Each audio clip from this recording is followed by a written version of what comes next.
Kagulat World, buong Italy ginulat. Matapos tambakan ni Alexandra Ala si Lucia Bronzetti sa Lexus Eastbourne Open. Isang napakabilis at napakalinaw na 6-0, 6-1 victory ang naghatid ng matinding ingay sa European grass season at muling nagpahiwatig na ang batang Pinay ay hindi na lang simpleng racing star, kundi isa ng seryosong banta sa mga top-tier players. Sa loob lamang ng mahigit isang oras, winasak niya ang depensa, ritmo at kumpiyansa ng isang established Italian player na kilala sa bilis ng paa at consistency sa rallies. Ngunit sa laban na ito, walang nagawa si Bronzetti. Literal na binura siya ni Alex mula umpisa hanggang dulo. Mula sa unang serve pa lang, ramdam ang intensity ni Alex. Precision ang bawat palo, agresibo ang bawat return, at kontrolado ang bawat angle. Hindi siya nagbigay ng kahit anong pagkakataon para makahinga ang kalaban. Ginamit niya ang lefty advantage para guluhin ang footwork at teaming ng Italiana, habang pinapaiksi ang bawat exchange para hindi makapag-settle sa baseline si Bronzetti. Pero higit pa sa execution, ang pinaka-nakakagulat ay ang composure ng Pinay teenager. Hindi siya nag-relax kahit nag-6-0 ang unang set. Imbes, lalo pa niyang tinaasan ng pressure para tuluyang tapusin ang laban sa dominanting paraan. Ang performance na ito ay may mas malalim na mensahe para sa European circuit. Sa panahong critical ang preparation papuntang Wimbledon, ang ganitong klase ng panalo ay naglalagay kay Ala sa spotlight. Hindi lang basta kagulat-gulat ang scoreline, nakakaalarma ito para sa magiging kalaban niya sa susunod na rounds. Kapag isang player ang kayang gumawa ng ganitong demolition job sa isang seasoned opponent sa grass, isa lang ang ibig sabihin, may hawak siyang rare combination ng teaming, adaptability at confidence. Hindi rin nakaligtas sa tennis community ang viral effect ng panalo ni Alex. Sa Pilipinas, nagsilipatan ang posts, highlights at reactions, ipinagdiriwang ang bawat forehand winner at bawat running shot na bumasag sa depensa ni Bronzetti. Pero ang mas nakakatuwa, kahit ang European commentators at fan pages ay napasilip na rin, tinatanong kung hanggang saan ang kayang abutin ng Filipina sensation. Dahil kung ganito ang performance niya in the early rounds, paano pa sa deeper stages? Paano pa pag mas malalaking pangalan ang kaharap? Para sa marami, win lang ito. Pero para sa komunidad ng tennis, ito ay indikasyon. Si Alexandra Ala ay hindi na pang future, pang now na siya. At sa Eastbourne, ipinakita niya na kaya niyang buwagin ang sinumang tumapat sa kanya. Ang tanong na lang ngayon, sino ang susunod na mabibiktima ng kanyang unstoppable momentum? Ang panalo ni Alexandra Ala kontra Lucia Bronzetti ay hindi lang basta dominant performance. Isa itong technical na manifesto kung bakit papabilis ng papabilis ang pag-angat niya sa European grass swing. Ang 6-1 scoreline ay hindi aksidente. Ito ay produkto ng eksaktong paghahanda, tamang taktika at isang maturity level na bihira sa edad niya.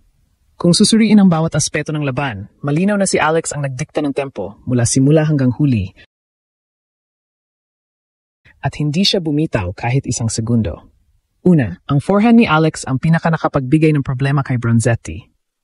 Sa grass, kung saan mas mababa ang bounce, ang lefty forehand na may natural spin papunta sa backhand side ng kalaban ay isang sandata na halos imposibleng kontrahin. Paulit-ulit niyang tinatamaan ang weak spot ng Italiana, forcing short balls na agad niyang ginawang winners. Kapag hindi nakakahinga ang isang baseline player tulad ni Bronzetti, mabilis na bumabagsak ang kanyang defensive structure. At ito mismo ang nangyari. Taon na ang binilang ni Bronzetti sa pro circuit pero nahirapan siyang makahanap ng teaming dahil sa kakaibang angles na binibigay ni Alex. Ikalawa, nag-evolve ang footwork ni Alex ngayong grass season. Kung noong mga nakaraang tournaments ay medyo nag-a-adjust pa siya sa bilis ng court, ngayon ay parang natural na ang movement niya. Hindi siya dumudulas ng hindi kailangan, hindi rin siya overcommitted. Every step was controlled, compact, and efficient. Dahil dito, halos walang pagkakataong makapagdikta ng rally ang Italiana. Sa bawat long rally, si Alex ang mas stable at mas nagmamadaling mag-shift mula defense to offense. Ito ang dahilan kung bakit napakaraming points ang natapos agad at hindi umaabot sa extended exchanges. Ikatlo, ang serve ni Alex ay may bagong antas ng precision. Hindi ito power-based tulad ng mga big servers, pero ang placement niya ay nakakagulo sa rhythm ni Bronzetti. Sa grass, ang slice serve ng isang lefty ay malaki ang impact, lalo na kung tinatamaan sa wide angle. Ilang beses na nahuli sa footwork ang Italiana, napipilitang mag-return ng mataas at doon pumapasok ang aggressive second ball ng Pinay. Kapag kontrolado mo ang first shot sa grass, ikaw na ang may hawak ng buong at dito mas malinaw, complete control si Alex. Pang-apat, ang mental composure ni Alex ang tunay na nagpatibay sa kanyang dominance. Maraming players ang nagre-relax kapag naka-6-0 set, pero si Alex kabaliktaran. Pagpasok ng second set, itinaas pa niya ang intensity at aggression, indikasyon ng champion mindset. Hindi siya nagbigay ng kahit anong momentum na pwedeng pagkunan ng pag-asa ni Bronzetti. Ang ganitong uri ng finishing instinct ay bihira sa young players. Pero kay Alex, ito ang nagiging signature niya. Kung pagsasamahin ang lahat ng ito, footwork, angles, composure, serve patterns, at tactical aggression, lumalabas na hindi lang nanalo si Alex. Ipinakita niya na kaya niyang i-outclass ang kahit sinong mid-tier WTA player sa grass.